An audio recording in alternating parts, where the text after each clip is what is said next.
Hello, good morning, welcome back to my new vlog. तो आज के व्लॉग की शुरुआत हमने सुबह बाहर मौसम से की थी, क्योंकि मैं उठी सुबह जल्दी 5:30 पौने 6 का टाइम था। तो मौसम इतना अच्छा था, नीला आसमान था।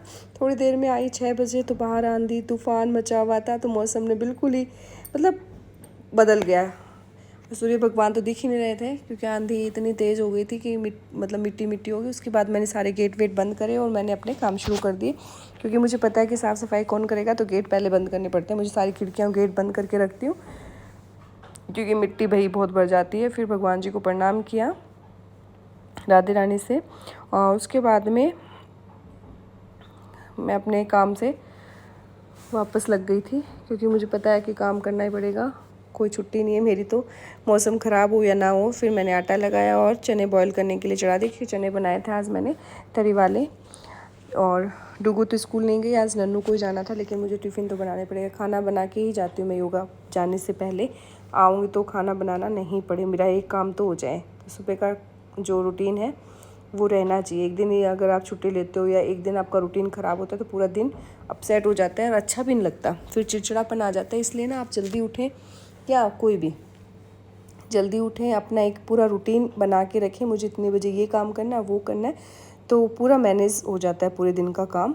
और नहीं तो ऐसे कि आप पूरे दिन लगे रहो, कब क्या कर रहे हो, अपसेट हो जाता है पूरा काम। तो मेरा एक रूटीन बना के सुबह उठें और अपने जो दैनिक जो भी जितने रूटीन वाले काम है वो करने। और उसके बाद मैंने ये बनाए डुगू के लिए, नन्नू के लिए पराठे, और फटाफट से टिफ़िन बना दिया। उसके बाद चली गई थी मैं योगा में भी 2-3 दिन से लोग कम ही आ रहे हैं, क्योंकि शादी में ब्याह का चल रहा है। उसके बाद मैं घर पहुंची। वापस घर पहुंचने के बाद मैंने बनाए ओट्स, और फिर मैं लग गई मशीन में कपड़े लगाने के लिए, कि कौन से कपड़े हाथ से धोने, कौन से मशीन से। दोनों के लगाए। डुगू और नन्नू के कपड़े थे ज़्यादा, तो मेरे तो थे ही नहीं इसमें, और ये यूनिफॉर्म। और फिर मैंने कपड़े धोने के लिए डाले, फिर लगाई ये बेडशीट्स।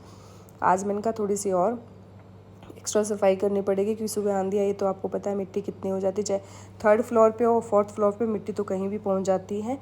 तो ये स्पीड से मैंने सारे काम कर लिए थे आने के बाद में। फिर मैंने कहा आज तो जाले वाले झड़का देते, थोड़े से हल्के फुल्के से दिख जाए मुझे, तो फिर इरिटेशन होने लग जाता है। और फिर डुगू को लगाया, मैंने कहा तू भी थोड़ी सी मेरी हेल्प कर। डुगू ने भी हेल्प की। बेटियां देखो हेल्प कर देती हैं, बेटे का पता नहीं मुझे करता ही नहीं करता, लेकिन बेटियां मेरी हेल्प कर देती है। मैंने पोछे लगाए और 2 बार पोछे लगाए, फिर जाके मिट्टी निकली, इतनी मिट्टी। अब भाई मेरे से तो देखो रहा नहीं जाता साफ़ सफाई के बिना, चाहे मैं कुछ भी कहूँ। उसके बाद में पहुँच गए थे वापस शाम को योगा क्लासेस। तो योगा में भी आज मैंने कहा 2-3 दिन से सब लोग मस्ती में थे, तो मैंने कहा आज आपको अच्छे से योगा करवाते हैं। इनको भी बहुत अच्छे से योगा कराया। मैंने कहा आज थोड़ा वेट भी कम होना चाहिए, कैलोरी बर्न होनी चाहिए। तो योगा का भी एक रूटीन होता है कि उसको भी पूरा टाइम देना पड़ता है, या उनको भी अच्छे से देखो हर एक को संभालना पड़ता है कि किसका क्या चल रहा है, उस हिसाब से सबको मेंटेन करना पड़ता है। फिर मैंने कई आसन करवाए, तो आप लोग भी घर बैठ के ऐसे इजीली कर सकते हैं ये वाले आसन। इसमें कुछ भी नहीं है, ये मंडूक का आसन है। डायबिटीज़ वाले इसको कर सकते हैं, लेकिन ये खाली पेट करना होता है, तो इसलिए खाना जल्दी खाएं और फिर शाम वाले अभ्यास करें जो। और सुबह वाले में तो कोई दिक्कत नहीं है, आप सुबह खाली पेट होते हो। फिर ये दंडासन में बैठ के भी अभ्यास कर सकते हो। घुटनों वाली प्रॉब्लम है, जिनको घुटनों में दर्द है, कमर में है, तो सीधे बैठ के और ये वाले अभ्यास कर सकते हैं।